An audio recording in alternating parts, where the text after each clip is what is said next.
and welcome to the Dream Big series. My name is Lithur and I am your presenter for this edition of the Dream Big series. The Dream Big series is a conversation between Ghanaian children and key personalities who have interesting stories to share with us. The Dream Big series is to inspire our children to work hard to also become achievers.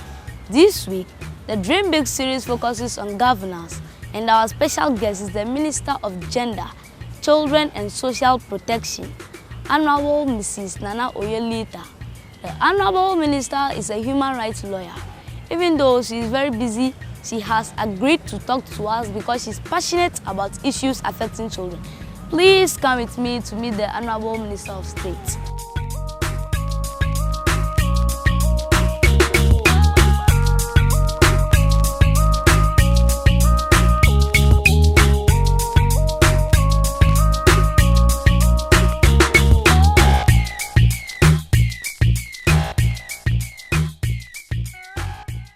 Thank you very much for agreeing to talk to us. So, Madam, who are your parents and where were you born? Well, thank you very much, Lithur, for visiting me in my office today, this morning. My parents have died, so I'm an orphan, like some of our brothers and sisters. My mother was a nurse at the Kolebu Teaching Hospital in charge of the Department of Medicine. So I stayed in Kolebu all my life. My father was the Deputy Controller and Accountant General. So he was actually just working across the street from where I'm working now. He was just across the street. So my father was a civil servant with the Controller and Accountant General's Department. And his name is Mr. Michael Bampuado. And my mother was called Miss Victoria Duamro. How was it like for you growing up? Very exciting. I wish I was still a little girl. I really loved it. Like I said, I lived at Kolebu and I loved playing.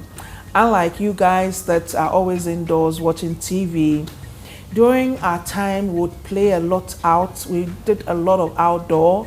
So I used to play, go to Agonos Park and play, and also go around Kolebu, and then we'll go to the Kole Lagoon. At that time, the Kole Lagoon was alive. There were canoes and boats on the lagoon, and then we'll go and catch fish, like the small fish, and then we'll put them in empty jam jars, and then we'll put them in our living room, and then we'll feed them. At that time, I didn't know that fish lay eggs. So it was during that time that I got to find out that fish lay. Do you know fish lay eggs? Yes. Oh, I didn't know. So then I found out that fish lay eggs. Then we used to also catch tadpoles in the gutters. Like during the rainy season, there will be a lot of tadpoles. So we'll also catch them. We'll use the mosquito net and we'll catch them, and then we'll put them in bottles. But then they will die, and then we'll be very upset. And then we used to play chaskele. And we used to cook food. Then we'll put sand in it. We'll take empty tomato tins, tin tomato tins, and milk tins, and then we'll do some fire. They used to sell coal pots in the market for children. And then my mother will buy some for me, and then I'll cook and use boko boko. And I'll cut up nice leaves, and then I'll make soup and rice. And then I'll sell to my brothers who will be driving some sticks around as cars. So I loved, and I used to read a lot. There was a guava tree in my house, in the compound. So when I come back from school, I'd have borrowed a book from the library. Then I'll climb up the guava tree, I'll pluck some guavas and eat. And then I'll spend the rest of the afternoon reading. Please tell us about your work at the Ministry of Gender, Children and Social Protection. My work is interesting. I do so many things at different times. Sometimes I go and speak. But what I'm supposed to do basically is to make sure that there are programs and projects to ensure, for instance, children's rights are protected. So last week, I was speaking about children's rights. This afternoon, we finalized a policy for children, child protection. So I'll be editing, and then I'll be sending it to cabinet. I'll do a letter and then I'll be sending it to cabinet. Sometimes I have to go for cabinet. The president is in charge of cabinet. So all of us ministers will meet, and then we'll talk about how we are going to work to make sure that Ghana is a better place. So we'll be discussing all our programs. But you know, as a minister, you swear an oath. You are not supposed to talk about government work. So I can't tell you what goes on in cabinet. Sometimes too, I'll travel, like on Wednesday, I'm going to go to the central region to go and visit sites where my officers are working. So every day there's something different and there's something new to do. What are you most proud of? What am I proud of? There's so many things that I'm proud of. I'm proud that Lithur, you are sitting here and you're interviewing me. That means we're doing a lot of work to make sure that children are educated, are eloquent, and they are confident. I'm proud that you have promised me that you're going to go to infant swim school and that you're going to do very well in your JSS to go to infant swim school. I'm proud that, personally, I'm proud that I've been able to help many people who have had human rights violations, particularly one very young girl, 8-year-old girl, who was raped by her grandfather. And I'm proud that I was able to help her go through an operation, and then also the fact that the case went to court. So there's so many things that I'm proud of. Ghana was first the country to ratify the Convention on the Rights of the Child 25 years ago.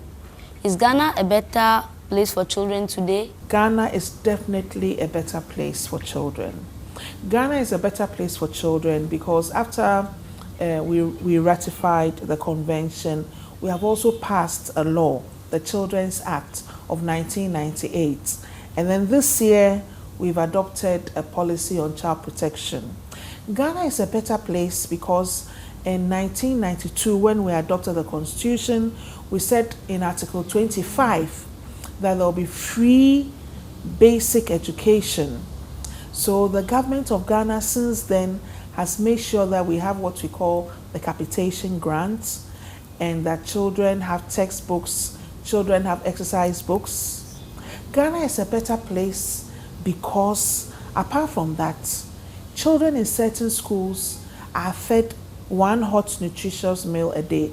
In fact, 1.6 million children in schools throughout Ghana are fed a meal. We need to make it even more, an even better place where we have less rape, we have less defilements, where you and I would walk to Tema Station now and we wouldn't see children who are kayaye or children who are begging on the streets.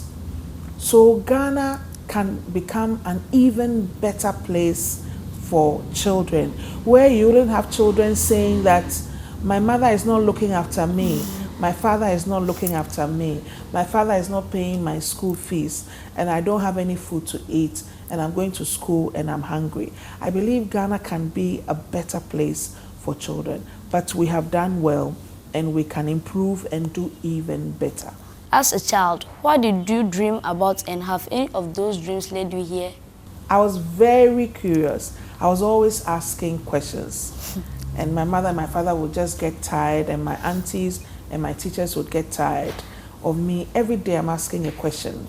And I used to even like watching ants. Have you watched ants before? Yes. Where do you watch them? Normally they have been looking for food on the ground. So. Yes. I used to watch them on the windowsill. So I used to feed ants. Every morning I'll go and give them cough syrup. When I was sick and my mother would give me a call, you know, cough syrup is very sugary. So I'll put drops of cough syrup all along the windowsill to feed the ants. I used to dream of being an air hostess. So if my daddy asked me, so Oye, what do you want to do in future? I said, I want to be an air hostess. So then I became a lawyer. Then I used to dream of becoming a lawyer. Then I actually became a lawyer. And then I was going to court and helping people. And then I became a human rights lawyer. So yes, some of my dreams have come true. Some are yet to come. Like I used to dream about riding a bicycle, but I could never ever get it. I would sit on it and then I'll fall. So I'm still working on that, riding a bicycle. So that's one dream I haven't been able to achieve. How and where did you find inspiration? Where do I find inspiration?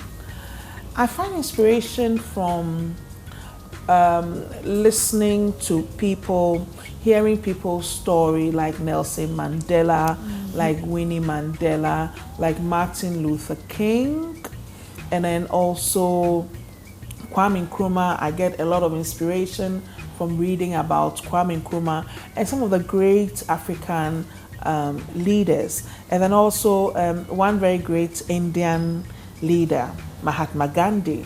I get a lot of inspiration. And of course, Asantua. And I get a lot of inspiration from my mother and also my grandmother, Mami Adjoa Mansa. And just from admiring nature.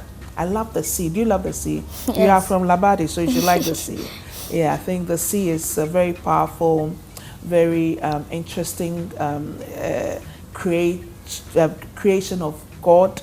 So I love going to the sea and just watching the waves and getting ideas. And I love reading. So I draw a lot of inspiration from what I read about and also listening to poetry and music. So a lot of things inspire me. What are the books you read and why? Oh, I'm terrible. If there's anything I love in this world, is reading. And as a child, I would read everything and anything. I would read the encyclopedia. I read I had the encyclopedia. I read it. If I wanted to know anything, I'd go and read from the encyclopedia. My mother had a set of the encyclopedia. And then I read Hans Andersen, I read Enid Blyton, Famous Five, Emilia Jane, the Book of Magicians, the Book of Witches, the Book of Wizards, anything that is in print, I'll read. So I read a lot. Have you read Ali Baba and the 40 Thieves? Yes. And Haiti, the story of the Swiss lady, and The Sound of Music. There are several stories that now you have Harry Potter. Yes. When we were young, there was no Harry Potter. And then you have Matilda. When we were young, there was no but there was Alice in Wonderland.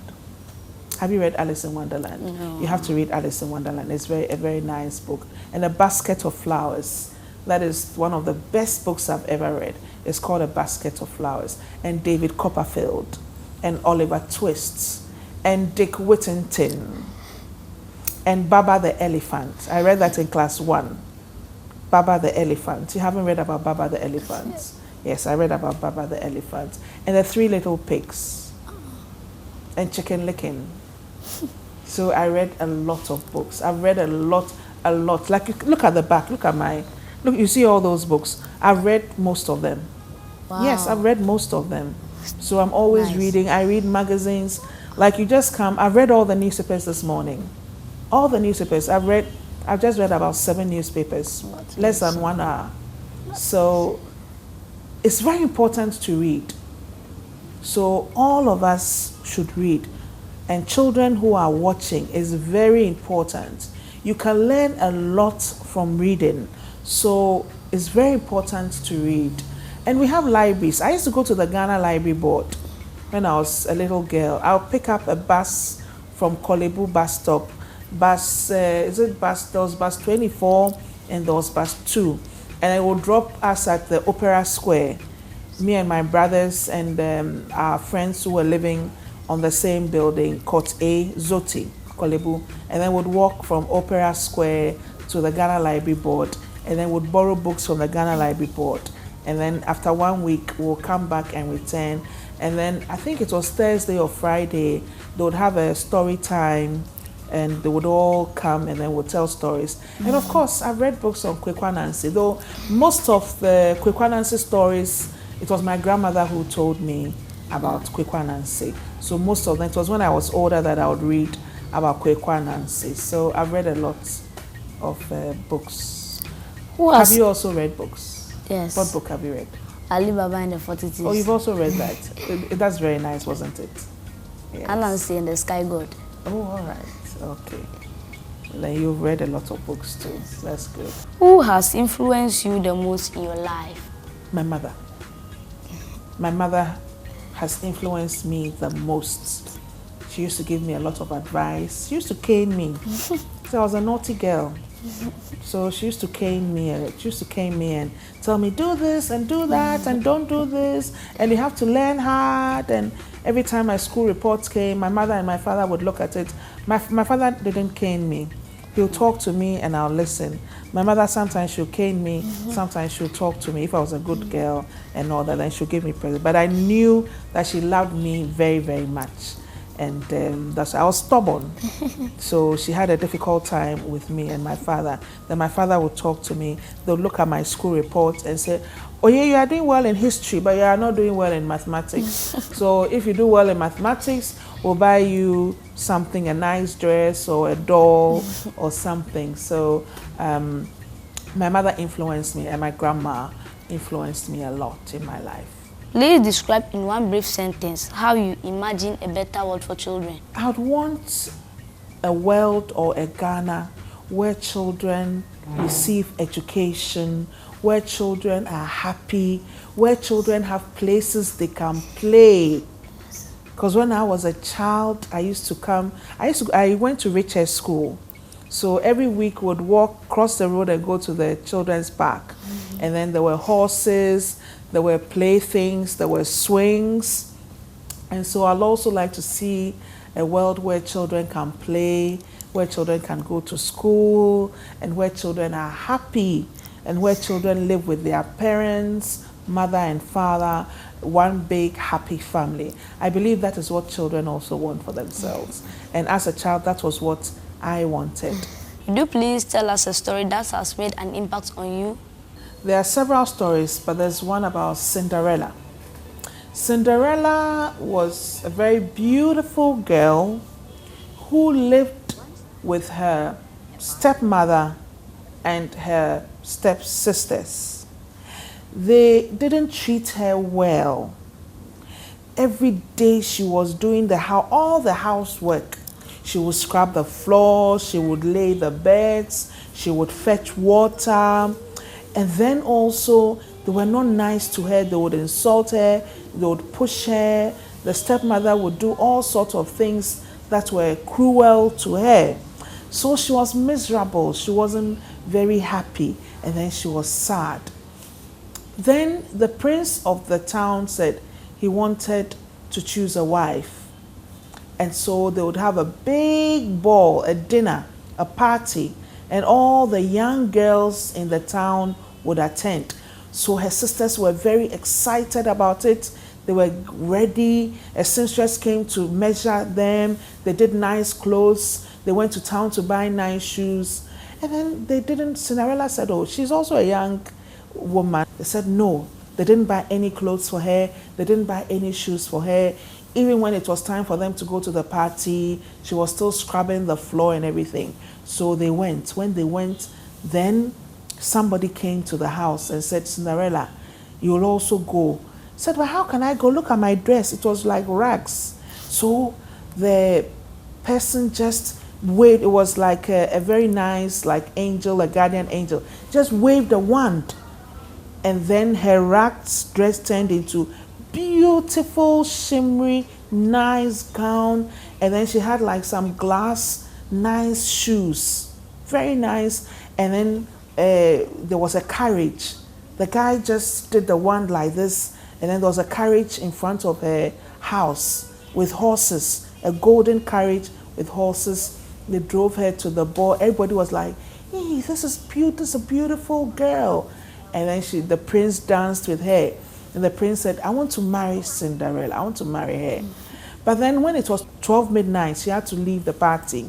So as she was running out, because then her dress would turn into rags and everything.